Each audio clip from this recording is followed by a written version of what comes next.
Otep à tous, bien-aimés frères et sœurs. C'est grave, c'est scandaleux, c'est du jamais vu. C'est une grande première.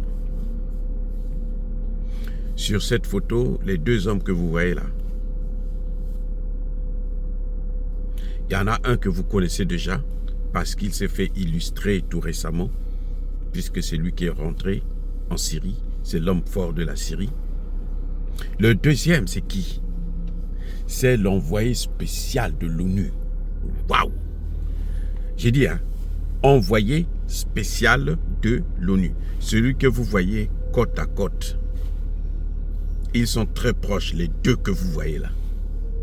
L'envoyé spécial de l'ONU. Vous allez voir même son nom. Je ne vais pas prononcer son nom parce que c'est trop, je trouve ça très scandaleux. Alors, quand on parle d'envoyé spécial hein, de l'ONU, là, c'est que le secrétaire général, c'est-à-dire qu'il parle avec la veste du secrétaire général de l'ONU. Je reprends. Il est parti là-bas, là, avec la veste du secrétaire général de l'ONU. Donc, quand vous le voyez là, c'est comme si vous avez vu le secrétaire général de l'ONU. C'est ça qu'on appelle envoyé spécial. Donc, vous pouvez tout discuter avec lui. Un envoyé spécial. En tant qu'envoyé spécial de l'ONU, il vient là avec la caution, avec l'aval, avec l'autorisation des États-Unis d'Amérique. S'il n'y avait pas l'autorisation des États-Unis d'Amérique, il n'allait jamais revenir ici, à New York, pour venir donner le rapport au secrétaire général de l'ONU. Donc, il reçoit l'aval du secrétaire général de l'ONU, il reçoit l'aval de l'OTAN.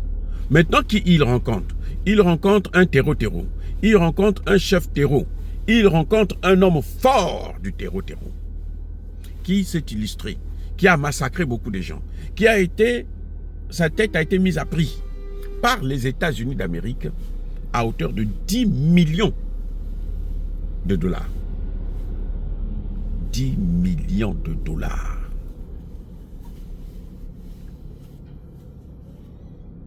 Voilà ce qu'il vaut, ce type.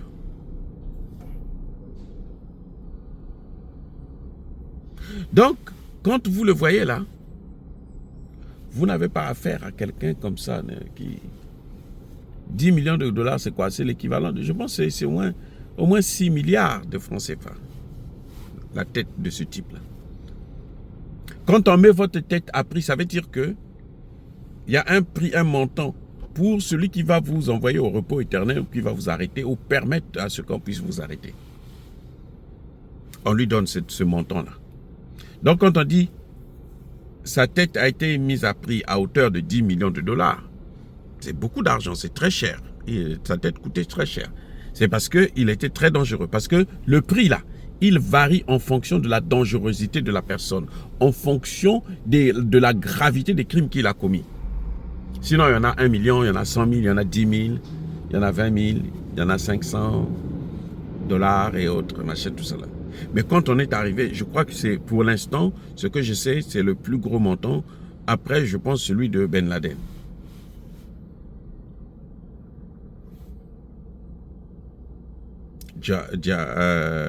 Joulani. Le prix est cher. Donc, vous avez la rencontre. Là, vous avez la rencontre de la plus grande institution internationale et du plus grand terreau-terreau. Donc, l'ONU. C'est comme si, aux Nations Unies, envoyait ce type-là pour venir parler au nom de la Syrie.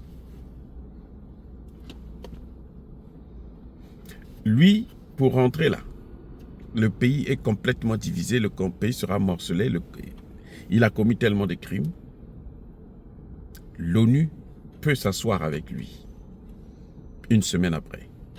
L'ONU ne peut pas s'asseoir avec Assimi Goïta, avec Tchani, avec Traoré, qui ont fait des coups d'État. Il n'y a pas eu d'effusion de sang. Le sang n'a pas coulé du tout, du tout, du tout. Mais, quand même, on ne peut pas les voir. On ne peut pas les piffrer. Les amis, c'est-à-dire que l'injustice internationale c'est devenu la criminalité la plus dangereuse du monde.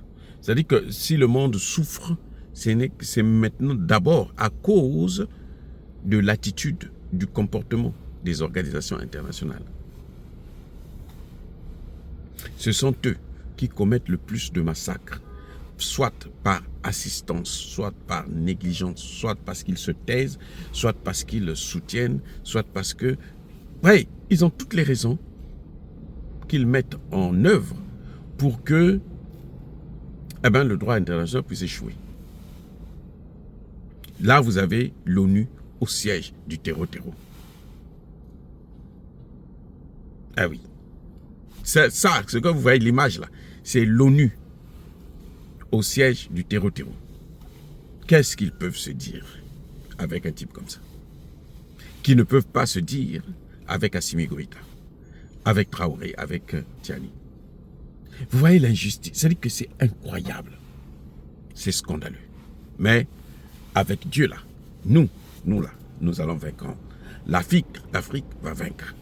Les amis, soyez bénis, soyez abondamment bénis par le Dieu de Kémite et par nos ancêtres angélisés, mais que tous ceux qui persécutent le continent africain, le pillent et le déstabilisent, qu'ils soient noirs, blancs, chinois, arabes, juifs, indiens ou qui qu'ils soient punis, maudits, foudroyés, neutralisés, écrasés, effacés par le Dieu de Kémite et par nos ancêtres angélisés. Vive l'Afrique éternelle, j'ai dit et j'assume.